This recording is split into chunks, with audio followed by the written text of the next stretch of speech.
ఆర్య ద్రవిడ అని గుర్తింపులను క్రియేట్ చేసి హ్మ్. వీటిని ఈ జీనియాలజీలోకి అంటే ఈ బిబ్లికల్ జీనియాలజీకి లేదా మొజాయిక్ ఎథనాలజీలోకి ఇరికించడం మొదలు పెట్టారు.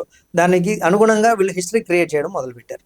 ఓకే. హ్మ్. అంటే రీరైట్ చేయడం మొదలు పెట్టారు. అంటే మన వాంగ్మయంలో ఏదైనా ఒక ముక్క ఉందనుకోండి, ఇప్పుడు మత్స్య పురాణంలో జలప్రలయం ఉంది, దాన్ని తీసుకొచ్చి ఇది నోవా జలప్రలయం అలా ఉంది, ఇది నోవా అలాగా ఆ ప్యారల్స్ తీయడం మొదలు పెట్టారు. అట్లా చాలా స్థానిక సంస్కృతులను వాళ్ళు వినాశనం చేయడానికి ఇది ఈ ఈ అందులో ఉపయోగించిన పద్ధతుల్లో ఈ ఇది ఈ ఇది మొజాయిక్ ఎథనాలజీ అనేది చాలా ఓకే. కీలకం. ఓకే. ప్లస్ ఈ టవర్ ఆఫ్ బ్యాబిల్, ఈ భాషలు అనేవి చాలా ఓకే. కీలకం. యాహ్! యాహ్! అయితే భాష ద్వారా చరిత్రని 19వ నిర్మించవచ్చు అనేది అనే ఒక గాఢమైన నమ్మకం వాళ్ళకి. అదొక శాస్త్రం అప్పట్లో. ఓకే. ఆహా! కానీ కాలక్రమంలో దాని తర్వాత కొన్ని థియరీస్ వచ్చి ఇది తప్పు అని చెప్పేటప్పటికి అది పక్కెళ్ళిపోయింది. కానీ హుహు. వాళ్ళు ఏవైతే ఆర్య, ద్రావిడ అనే గుర్తింపులు క్రియేట్ చేశారో భాష ఆధారంగా, వాటిని రేసులుగా మార్చేశారు. అంటే జాతులుగా, బ్లడ్ లైన్స్‌గా యాహ్! మార్చేశారు. యాహ్! కరెక్ట్. ఆ! అవి స్థిరపడిపోయాయి.